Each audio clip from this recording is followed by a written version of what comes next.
लिए हम पीठ के बल लेटकर कुछ अभ्यासों को प्रैक्टिस करेंगे। सबसे पहले हम ऐसे पीठ के बल सीधे लेट जाते हैं, ऐसे सीधे लेट जाएं और फिर अपने राइट पैर को ऐसे घुटने से ऐसे मोड़ लें और अपने दोनों हाथों को ऐसे अपने घुटने के नीचे से ऐसे इंटरलॉक कर लेते हैं और ऐसे अपने घुटने को ऐसे अपने छाती पर लगाने की कोशिश करें। ऐसे अपने पंजे को आगे की तरफ तानिए। 10 सेकेंड 30 सेकेंड तक ऐसे ही रुकें और फिर सीधे फिर दूसरी साइड से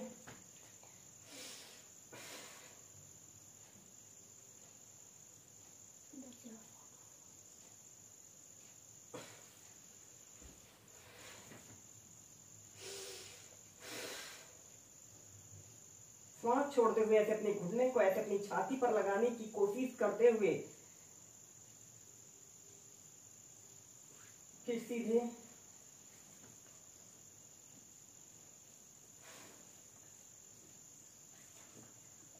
ऐसे ही दोनों पैरों से इसे आप कम से कम 5 से 6 बार कीजिए। इसके बाद हम नेक्स्ट अभ्यास करेंगे।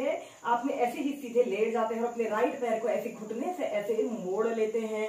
ऐसे अर्ध पद्मासना की पोजीशन पर आपने आना है और सबसे पहले आपने श्वास अंदर भरते हुए ऐसे अपने घुटने को ऐसे अपने छाती पर लगाने की कोशिश करें।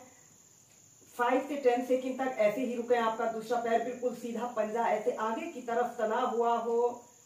श्वास छोड़ते हुए नीचे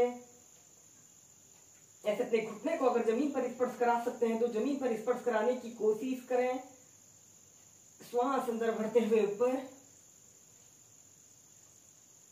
श्वास छोड़ते हुए नीचे। ऐसे ही कम से कम 5 बार करें।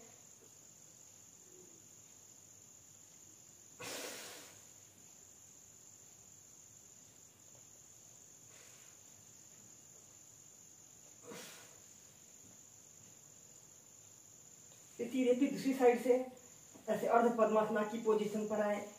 एक हाथ से ऐसे अपने पंजे को पकड़ लें और दूसरे हाथ को ऐसे घुटने के पास रखते हुए श्वास अंदर भरते हुए ऐसे अपने घुटने को ऐसे अपनी छाती पर लगाने की कोशिश करें। फिर नीचे।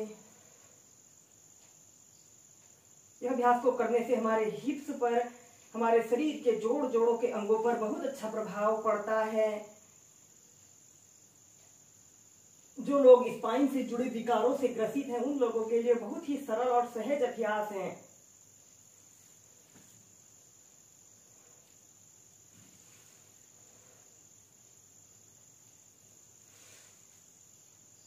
ऐसे ही कम से कम 4 से 5 बार करने के बाद फिर सीधे इसके बाद आपने अपने राइट पैर को फिर ऐसे घुटने से ऐसे मोड़ लें और दूसरे पैर को भी ऐसे घुटने से ऐसे मोड़ लेते हैं और अपने दोनों हाथों को ऐसे घुटने के नीचे से ऐसे रख लें और सबसे पहले लंबी गहरी श्वास अंदर भरिए और श्वास छोड़ते हुए ऐसे अपनी ठोड़ी को ऐसे अपने घुटने पर लगाने की कोशिश करें जितना आप लगा सकते हैं, या फिर अपने दोनों हाथों को ऐसे अपने घुटने के नीचे से रखते हुए कम से कम 10 सेकेंड तक ऐसे ही रुके।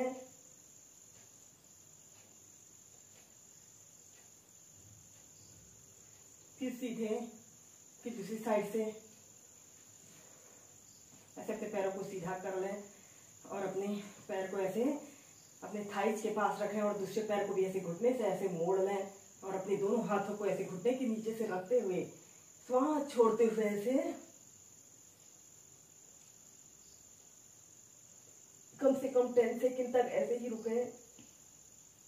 या फिर ऐसे अपने घुटने को बिल्कुल सीधा भी कर सकते हैं, ऐसे अपने दोनों हाथों को तलवों के नीचे से रखते हुए